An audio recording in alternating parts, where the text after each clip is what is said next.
Assalomu alaykum aziz do'stlar, kanalimizga xush kelibsiz. Kanalimizda mehmon bo'lsangiz, kanalimizga obuna bo'lishni unutmang. O'zbekiston Markaziy bank tomonidan belgilangan xorijiy valyutalarni O'zbek so'miga nisbatan 31-may kuni uchun amal qiladigan qiymatini e'lon qildi. Telefonlar yomg'iri Angelpay'da mega aksiya boshlandi. Endi Rossiyadan O'zbekistonga pul o'tkazib, zamonaviy smartfonlarni yutib olish imkoniyatiga ega bo'ling. Omadli o'tkazma aksiyasi.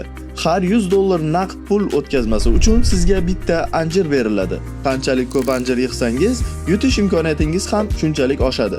Aksiya davomida 15 dona Samsung Galaxy A07 o'ynaladi.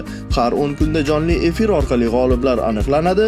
Random dasturi orqali 5 nafardan g'olib tanlanadi. Referal marafon ham sizni kutmoqda. Do'stlaringizni Angelpay'ga taklif qiling.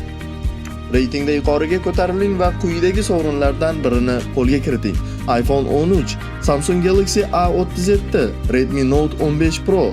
Aksiya muddati 24-maydan 24-iyungacha. Angelpay bilan pul o'tkazing, do'stlaringizni taklif qiling va telefonlar yomg'irida siz ham g'olib bo'ling.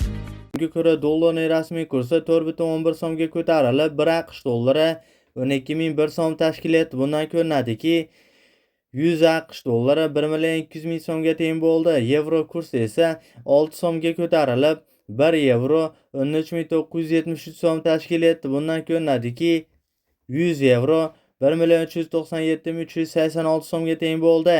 Rossiya rubl kursi esa 0.64 tiyinga pastlab, 1 Rossiya rubli 166 so'm tashkil etdi. Bundan ko'rinadiki, 1000 Rossiya rubli 166.670 so'mga teng bo'ldi. Eslatib o'tamiz, har kunlik dollar, yevro va Rossiya rubl kurslarini kuzatib borishni istasangiz, kanalimizga obuna bo'lib, qo'ng'iroqcha tugmachasini bosib qo'yishni unutmang. Barchangizga kattakon rahmat.